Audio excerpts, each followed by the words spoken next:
All right, confession time. When I was a pastor working in the church, there were several seasons of my life where I needed counseling. Whether it was just going through some stuff in our marriage or I lost my mom to cancer, there were seasons where I just felt like I needed extra help. And there were quite a few times where I was unable to pay for counseling, and so I sought out lay counseling. And even though the church that I worked at had a full lay counseling suite and all kinds of help there, I didn't feel safe going to my church. And that doesn't say anything about my church. I think it says something more about the church, or it might even say something about me. But where I did feel safe was I actually had to drive 20 miles away to go to another church that had another lay counseling program. And in the back of my head, the fear was, because you might be thinking like, well, what's the deal? Just go get the counseling need. But the scene that played out in my mind was that I would be sitting in the lobby of our lay counseling center at our church, and either somebody from the church or even worse, somebody from the staff, another pastor, would look at me and see me sitting in the lobby there waiting for my appointment. And they would say, "Brother, what are you doing here? I thought you're a pastor. You're not supposed to be messed up." And it was that scene, whether it was something I really should have feared and probably was something I shouldn't have feared.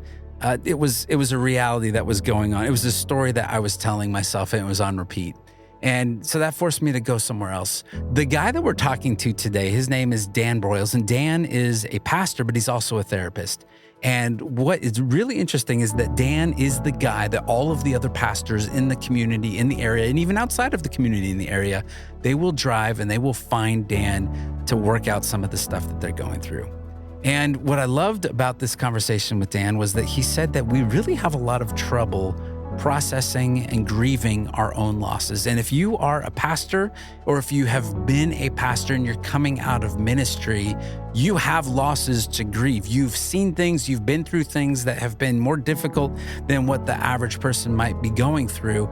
And we don't pause and just grieve some of our own losses. And so he speaks to that. And I think it was an amazing conversation.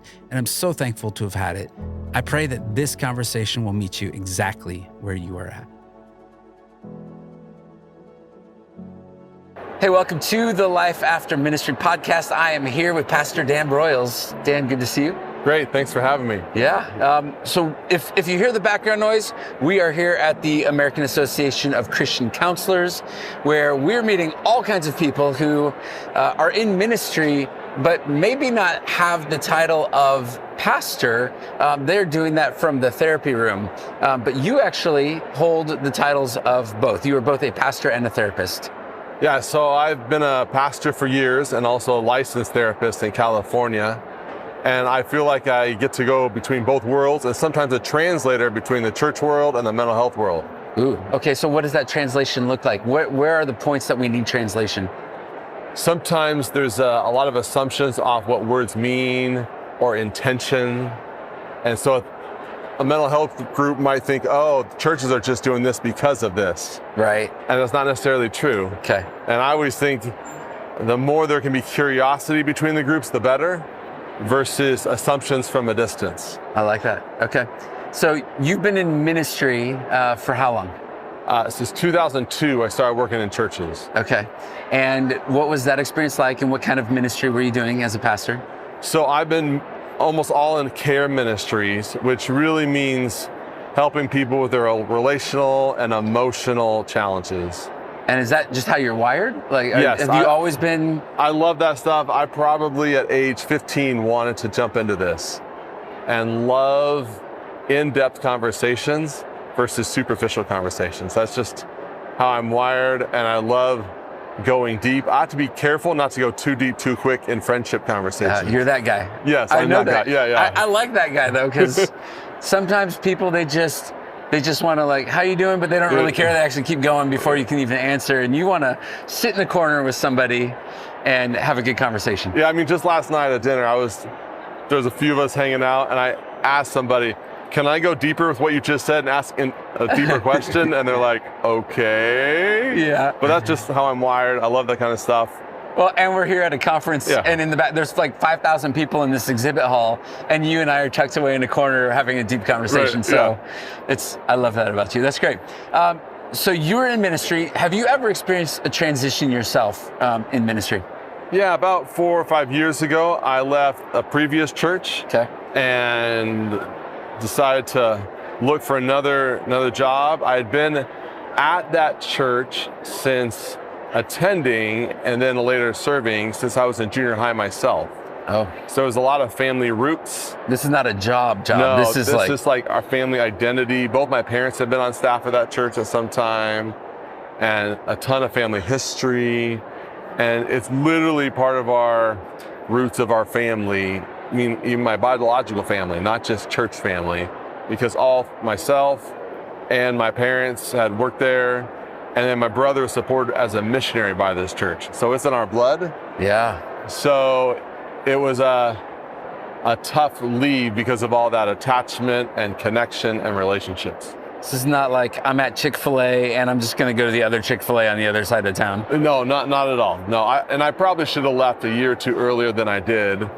But when that's all you know, I'd been there since 7th grade.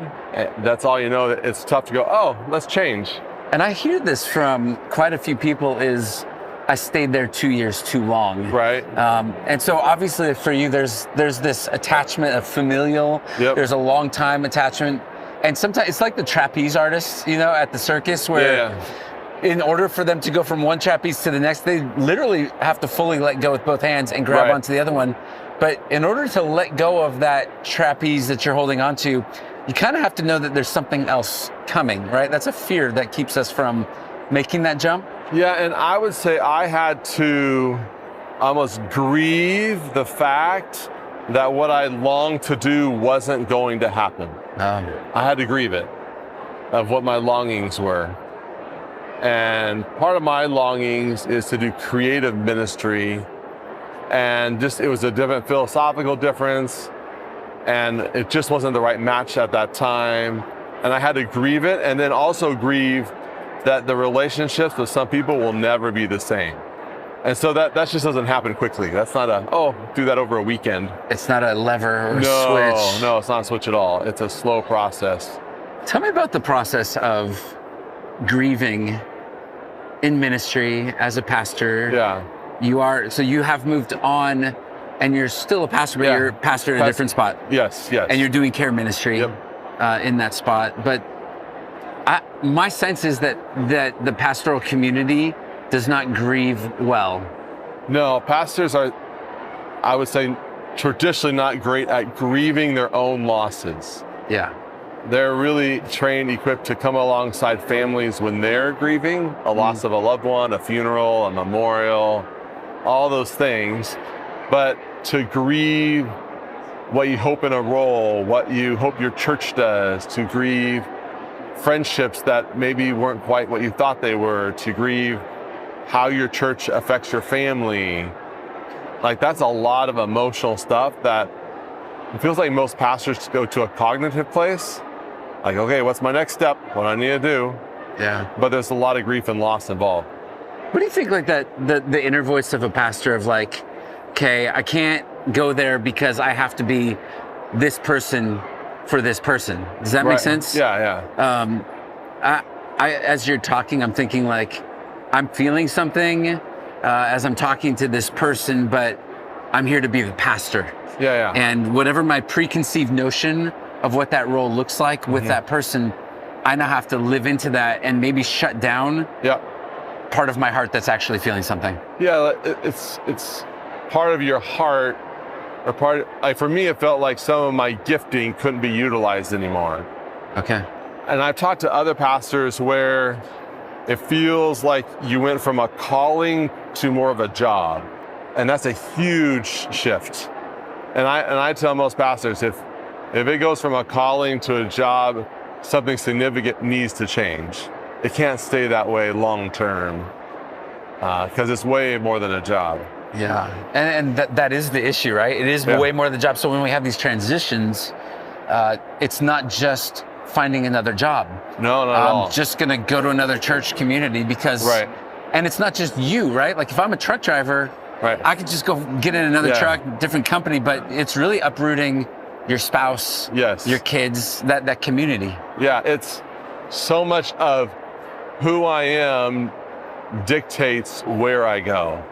Yeah, that's good. So if you're switching jobs from one retail store to another, you're not thinking, oh, emotionally, how's this going to affect my kids and their friendships?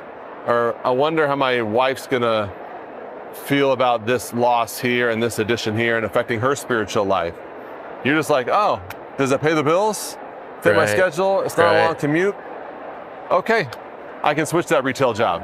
Yeah. But as a pastor, there's all these other layers that make it more complex. Yep.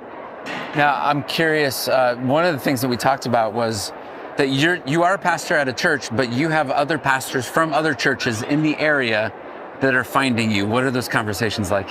I feel like it's a place of, I need relief that I can talk about reality, because there's hardly any other place on the planet that I can talk about what's really going on instead of my head and my heart, that I don't know where to go with it. Because I've had pastors say, if I go to your typical therapist, they might not get church culture. But I can't go to my coworkers. I can't go to my boss who's a senior pastor or my elders or whatever the church system is. So I have all this reality inside of me that I don't know where to process. And some of them don't even want to process it completely with their spouse, because it feels like they're adding more stress to their spouse. Like their spouse can't be their complete counselor. Yeah. They just, because they're grieving themselves, they might have checked out of that church already emotionally themselves. And so they don't know where to go, and it fuels such loneliness. It's an interesting place to be, though, because 5 minutes ago we were talking about how the church is a family, the church is a community. But when I have something going on myself as a pastor, I am not going to that family, I am not going to that community. I've got to find it up the road somewhere else. Yeah, and I really believe wholeheartedly every pastor needs, it doesn't have to be a lot of people, 1, 2, 3 friends outside their church community that they connect with on a real, just human level. I think it's absolutely a necessity, because most pastors, there's this mindset of being on when you're doing ministry. Yep. And when you're on, you don't know how to communicate your needs. But I would say pastors are people first and pastors second. But that gets blurred really quickly, and you're pastor first and person second. Right, yeah, our identity, our calling, our job, all of this. Intertwined. It's like a big ball of yarn. It's knots. It's a pot, it's all mixed up, and we're just trying to, I'm still sorting some of that out myself. What do you say to somebody who's just on the brink, and they're at that place of, I don't know what's next, but I'm stuck here, I don't know what to do, I philosophically maybe a different approach to ministry, how do you come alongside somebody who's listening? Because what I'll say is pastoral transitions, while we do help people who are in transition, we also, at times, we want to tell people, actually, you probably just need some better resources. You might not need to transition. We're not just trying to get people out of their ministry role, but what do you tell somebody to give them hope in that space? I would actually say to start that your needs as a human matter. I think there's almost like this brick wall that goes on with what are their needs as a human. They might need rest physically. They might need friendships outside of their church. They might need to do their devotions and not think about a future sermon. They might need to connect with their spouse and not talk about church. Yeah. But most pastors, I would say, end up getting their master's degrees in other people's needs and become junior hires with their own needs. Ooh. So, because that's just our identity, and there's always needs around us. So it just becomes easier to, what's the need of my next church service or my next counseling appointment or my next ministry assignment, that I almost turn that part of my humanness off. Yeah. And I'll ask, what are your needs? And they'll look at me like, huh?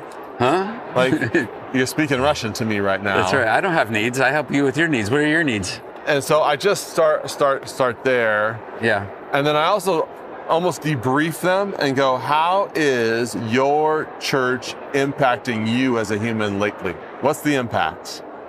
And there's then usually tears. Ooh. There's usually tears. I find that those tears are not far below the surface. No, and then they feel guilty that their tears equal betrayal of their church. Ooh. To say anything negative about their church equals betrayal. And so they then have this sadness and betrayal and relief all going on in the same time in the conversation with me. So when's the book coming out, Dan? This is good stuff. I love that. There is such a loyalty, and Yes. I remember when my wife was pregnant, we went to the doctor one time, and my wife wasn't feeling great, and we were concerned about the baby because my wife wasn't feeling great. And I remember the doctor said, "Oh no, the baby's fine. The baby will take from you all it needs. It will drain every last drop while the baby's in utero." And what we don't know is it'll actually do that after the baby's born too. Yeah. But they say that the baby will just take everything that it needs. So as the mom carrying the baby, you've got to actually take care of yourself. Yeah. And there's a lot of similarities, I think. Oh, absolutely. Absolutely. And so there's such a loyalty issue that almost can get in the way of thinking clearly about what's my next step. Dan, you have you're part of a church community, and you also have a nonprofit. If people want to get connected with you, how do they do that? Sure, yeah. The nonprofit is called Saga, and Saga is a bridge builder between the mental health world and the church world. Love it. And so we are equipping therapists to be more Christian in their counseling, and we're just getting ready to launch some stuff to help pastors do better with their counseling skills. That's good. And so we want to bridge those gaps in those relationships, because there's a lot of times there's very similar roles, but a lot of times they're not working together for the same person. That's good. And where do we find Saga? Sagacenter.org is the website. Okay, I'll drop that in the notes. And then the church community that you're part of. Yeah, so it's Valencia Hills Community Church. We're about an hour north of downtown Los Angeles. Cool. And what's the website That's for that? valenciahills.com. Cool. Well, it's good to know that you're part of a church community that values this. For people, will you just speak to somebody as we close out who is in a church community? They might be very lonely. They might be the only person on staff, or there's a couple people, but they're not part of a larger community of somebody that can care for them. What would you say? I would say make it a goal that you connect with someone in a genuine way that's not connected to your church. It could be that friend from seminary, a counselor, someone you trust, because loneliness will fuel not just discouragement, but often depression. And the need to connect has to be almost in conjunction with the needs of the person. Good.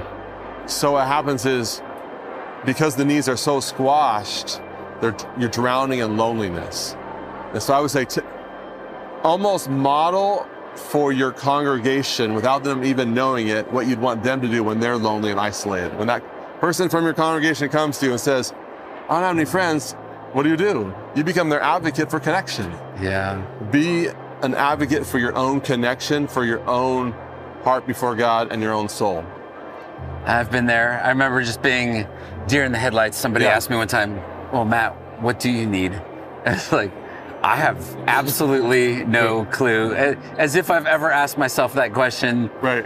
Besides like dinner, right? But I'm hungry. I'm hungry. Well, thank you for the conversation. Yeah, it's good. Thanks for having me. Thanks for what you guys are doing for ministry leaders and stepping into those tough places for people. Yeah. Well, we appreciate you and the work. And this is all going for the kingdom, right? Absolutely. Praise God. Yeah. Thanks, Dan. All right. Thank you. Thanks for listening to another episode of the Life After Ministry podcast. Our mission is to help you navigate the complexities, the joys, and sometimes even the beautiful moments of life after ministry. Whether you're a ministry leader thinking about a transition or a stakeholder in the decision-making process, we hope these conversations bring you both clarity and comfort. And we believe that any transition can really be a gateway to transformation, and that there's not just life after ministry, but there's also ministry after ministry. If you found value in today's episode, consider subscribing to this podcast, and don't hesitate to share it with anyone that you think might benefit. The journey is sacred, and we're committed to walking alongside you, providing resources, encouragement, and a community where stories are heard and valued. And until next time, keep leaning into these opportunities, these transitions, these transformations, and the challenges that come with life after ministry.